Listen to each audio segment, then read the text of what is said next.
All aboard the night train.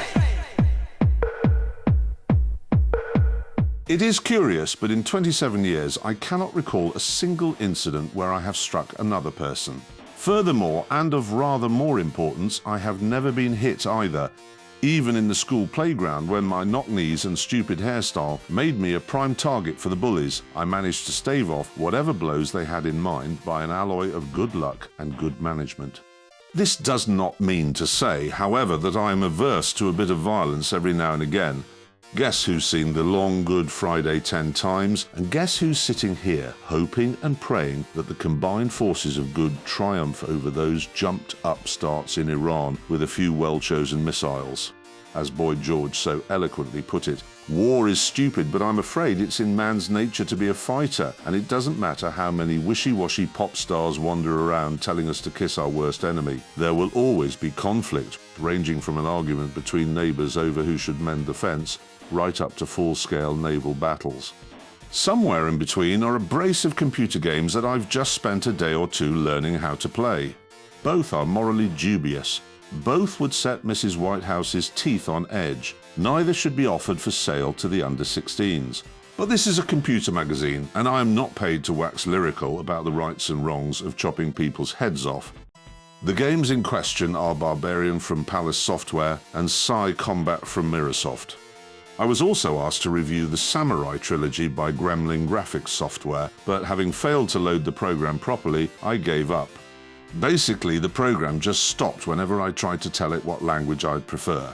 Even when I gave up asking for Yorkshire and opted for English, nothing happened. The computer screen reached new heights of lethargy. Everyone kept telling me to be patient, but even when I left it on and went to see The Living Daylights for the fourth and final time yesterday, it was still sitting on the language menu when I returned, unmoved by my apoplectic rage. The other games were a piece of cake, even to a software illiterate of my caliber. We shall begin with Sai Combat, where you, dressed in a natty pair of trousers which look like someone has defecated in them, and a headband are asked to fight an opponent who is controlled either by the computer, in my case an Amstrad CPC, or by a living, breathing opponent with opinions and worries and body odour. Your weapons include a twig and your legs. According to the blurb on the cassette, it says Sai is an ancient form of karate which originated in Okinawa many centuries ago.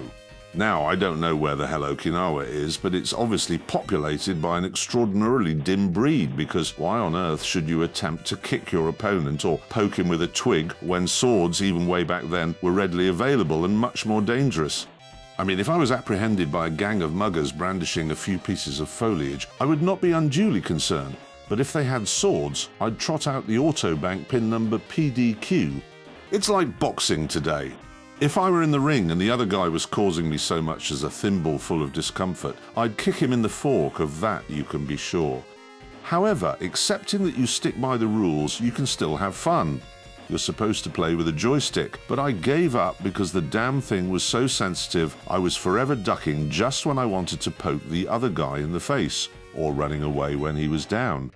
Eventually I discarded it and used the keyboard instead, which is a lot more satisfactory.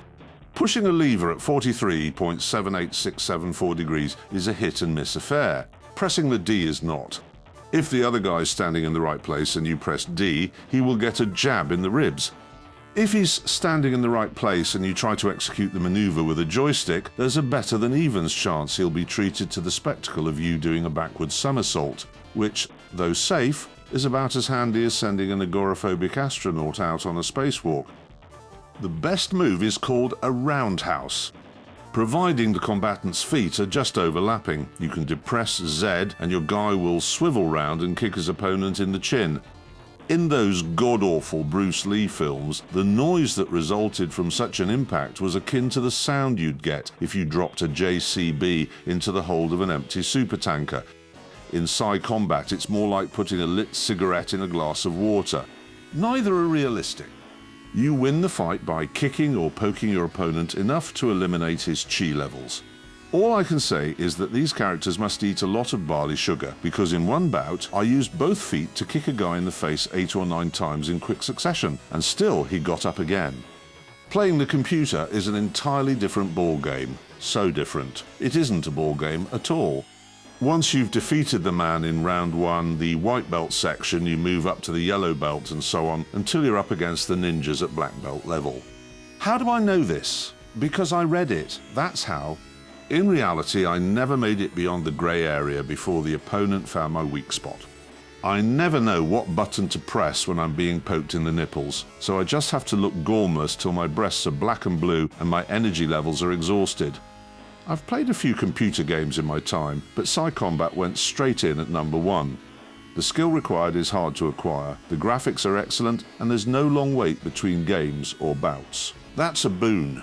There's a long wait for everything in Barbarian. The soundtrack is shocking.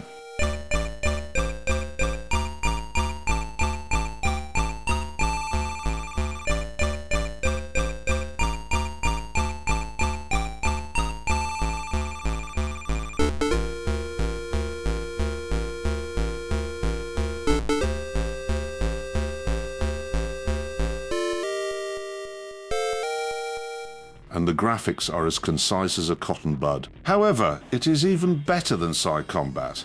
In essence, it's much the same, with you versus either the computer or you versus another pathetic earthling. Largely, I play the computer because humanoids are no match for my brilliance. Rather than using twigs, the fighters have swords. Points are accrued by using them to draw blood from your opponent from kicking him, which is great fun when he's on the ground, or as a piece de resistance, chopping his head off. Yes, if he's not watching what's going on properly, you can spin round and with an almighty swoosh, lop his head off. Blood gushes from the severed neck. The carcass tumbles to its knees and then to the ground as you stand. Sword held aloft, legs splayed, awaiting the arrival of a little goblin who kicks the head off the screen and drags the body away. If you can kill all your opponents, and they get better and better as time goes by, you get to rescue the princess, who is depicted on the cover by saucy Soaraway Sun, page 3 girl Sharon O'Dimbo. I could kill the first 4 attackers by rolling them in the corner and slicing over and over and over again at their legs until all their lives were used up, but man 5 was a problem. He could kick his way out of this situation with ease, and boy could he think fast. While I pondered the keyboard wondering how to poke him next, he could puncture me 7 or 8 times. This is worrying, but not entirely surprising. You see, if men were quicker thinkers than machines, then jet fighters, spaceships, and even cars would still be whizzing about with valve-powered radios and navigators sitting in the back playing with slide rules. One day I will beat him, but as I write, I haven't been able to fathom out quite how. I mean, this guy not only kicks, but I even caught him head-butting me on one occasion. Good Lord, I bet he would resort to scratching and biting if I gave him half a chance. The sound effects are delightful. I would not have believed it possible for an electronic tool to accurately produce the sound of a severed head bouncing across the floor, but the squelches and thuds are all there, usually drowned out by the player's uproarious laughter. But they're all the same. Equally funny is the sound of skull against skull in the headbutt mode, and I particularly liked the metallic clang when sword hits sword. So, am I warped for enjoying these televisual feasts of unrestrained barbaric violence? You betcha. Oh my God!